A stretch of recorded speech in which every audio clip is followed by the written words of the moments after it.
The president wants him hanged. Senator Mark Kelly has stood up to Donald Trump, especially when it comes to the military. Kelly was one of those Democrats who put out that video reminding active duty service members that they can and in fact must refuse illegal orders. That touched off a huge controversy, but in our interview today, he said he didn't expect it to be that controversial. He says he thought he was merely restating, he and the other Democrats, the basic law of our military in this country. It was a great conversation with Senator Kelly. We talked about all kinds of things. Are we going to war in Venezuela? What about that boat strike? Did Pete Hegseth commit a war crime? And, of course, how Donald Trump is managing the military and the threat that Kelly believes he represents. I also asked him, are you running for president? So take a look. And if you like it, subscribe and like here, and keep following us here on Real Patriotism. Now here's my interview with Senator Mark Kelly.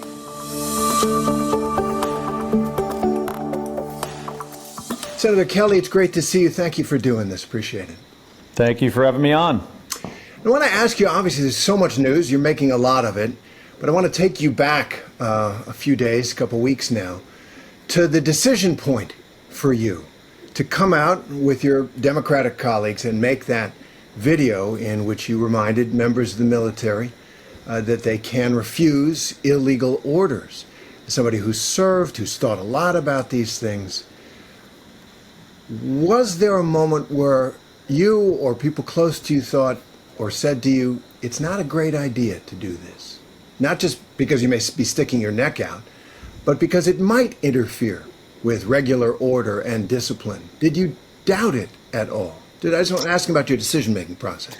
Well, first of all, I don't mind sticking my neck out for the right thing, ever. You know, that's not going to be an issue for me, and I don't think it's an issue for any of my colleagues here. We just saw, a set of conditions. We have a president who has previously, in talking about protesters, asking his Secretary of Defense, hey, can't we just shoot them in the legs? Even before that, when he was running for president the first time in 2016, he was in a Republican primary debate, and he brought up the idea of killing the family members of terrorists. And Bret Baier said to him, well, the military won't carry out those kind of orders because they're illegal. And Donald Trump's reaction to that was, the military will not refuse my orders. He's recently been talking about sending troops to more U.S. cities and using those cities as training grounds, which says to me he doesn't have a problem using U.S. citizens for the military to train on. That's not something any president in our history has ever contemplated. And then you combine that with an unqualified, and now I think we see immoral, Secretary of Defense, who is, perhaps in the history of our country, is by far the most unqualified SecDef we've ever had. Full stop, no question. So we saw this set of circumstances, and we're like, as we discuss this as a group, we're like, something really bad could happen here. The president could decide to give an illegal order about any issue, and this Secretary of Defense is a sycophant and only cares about the approval of the president. So we're just trying to get ahead of the issue. And I served in the Navy for 25 years. I do remember a class where we talked about the Geneva Conventions. I was a student at the U.S. Merchant Marine Academy, somewhere between 1982 and 1986, where we talked about the law of armed combat. Probably lasted all of about 45 minutes. When I was in a squadron in the Navy, I don't remember getting much of a reminder of these things. And I had great commanding officers, too. People I really respected and I knew would always follow the law. But, you think about those guys, out there that are just trying to do a really, really hard job. And we thought it would be nice for them to know we understand the situation they're in. Members of Congress understand this, and we just want to remind them, just follow the law. You actually have to refuse illegal orders. It was a pretty simple message. By the way, Terry, this is a message on a stage in, I think, 2016, when Donald Trump was saying the military will not refuse my orders. In that same year on a stage in 2016, Pete Hegseth said basically the same thing that we said. So no, we didn't expect this kind of reaction, and we didn't think that this would be controversial in any way. I thought even if this president was going to say something about it, I thought he might say, of course they shouldn't follow illegal orders. That's the law. That's what any other president would have said, but we know Donald Trump is a rather unique creature. Well, that's extraordinary. You didn't think that it was controversial what you were doing. I mean, the argument from people who oppose Trump say you've interfered with regular order, good military discipline, you're undermining. Terry, how is saying what's in the Uniform Code of Military Justice interfering with discipline? I mean, I know you're just repeating what somebody else said, but that's ridiculous. I mean, I know that's probably not your opinion. It's ridiculous. It is what's stated. It is the law. It is consistent with everything we are as a U.S. military. We're not the Russians. We're not Iraq. Right. We have a higher standard as well, and people need to be reminded of the higher standard. And I have seen that embedded with American troops around the world. It's been extraordinary for me to witness that. But I'm not a member of the military, and so when people make arguments, I'm not inside and don't have the sense of that you do, obviously, and others do. And a friend of mine suggested this question. He said, with all that's going on in the Pentagon, the way it is being transformed, the firing of so much of the JAG Corps, my father-in-law's career JAG, the IG, the Inspector General, are rank and file concerned about if they speak up, there will be reprisals from this administration and from this command? Well, how about after this? After you have a president who says that I should be executed, that I should be hanged for something I said, something that was the truth, something that is written in the law, in the UCMJ. I repeated the UCMJ. He said he should be killed. Of course, people are going to have a hard time speaking up. And by the way, you mentioned them firing the lawyers in the military, the JAG Corps officers and the inspectors general, firing them. Why do you think they do this? They do this because they don't want accountability. They don't want people to be able to go to a lawyer and say, hey, I've got an issue with what's going on here. They don't want that as a process anymore. They're trying to fundamentally transform the U.S. military and turn it into something it has never been. And that's consistent, it seems to me, with the way Trump is trying to transform the presidency, centralized power in it. But yeah, I mean, just an instrument for his personal power.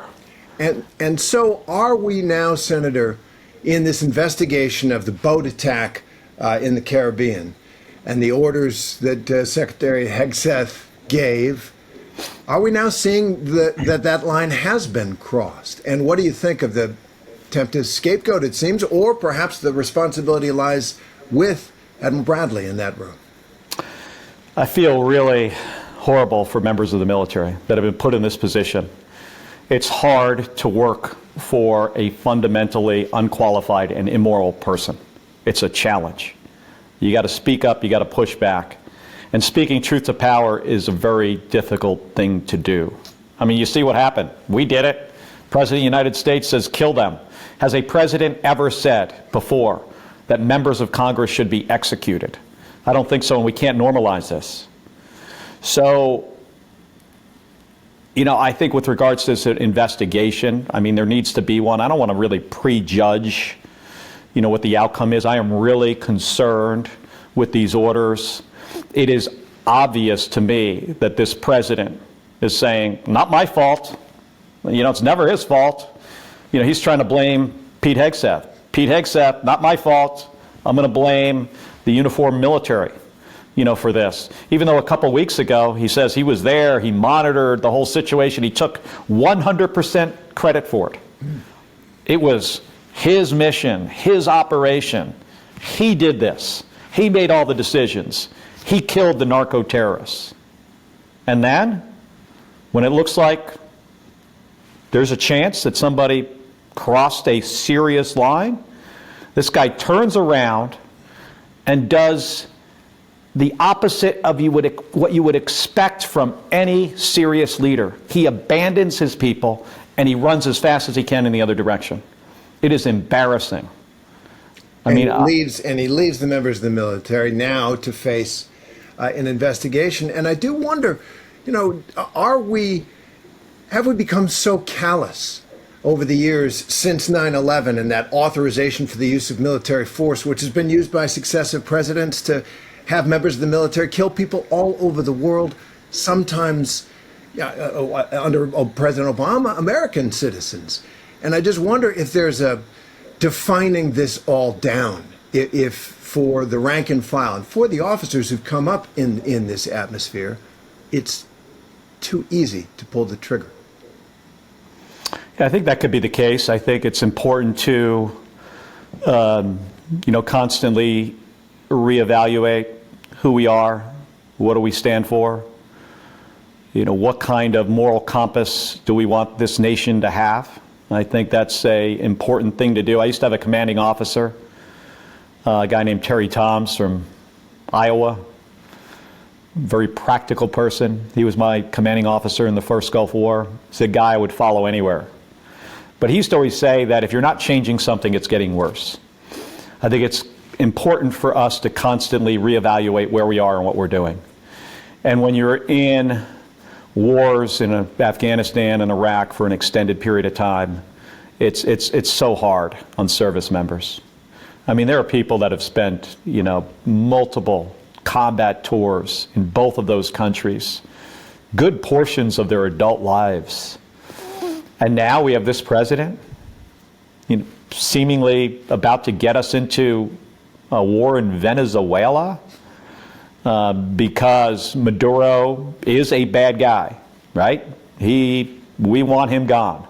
I'd love to see him pushed aside and his government replaced, but regime change generally doesn't work out, well for the United States, and I just hate the idea of having these service members that spent tours in Iraq and Afghanistan now find themselves in Venezuela with no clear, reason for why we're doing this.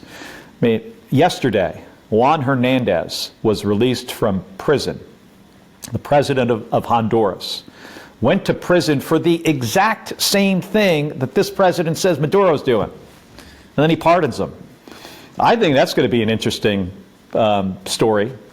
Why exactly was Juan Hernández pardoned? He was convicted by a U.S. jury. He was initially investigated during the first Trump administration by Trump's lawyer, who thought this guy should go to prison. And now Donald Trump releases him?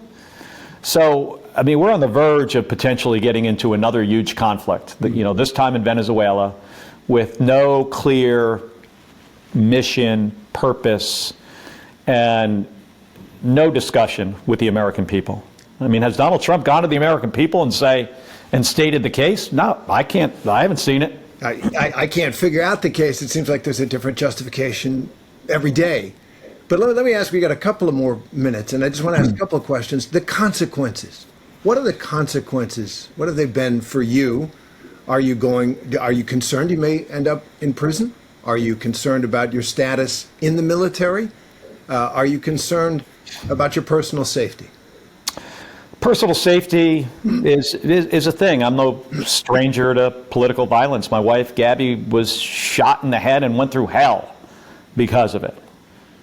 And we'll never fully recover from it because of political violence. Donald Trump should know better.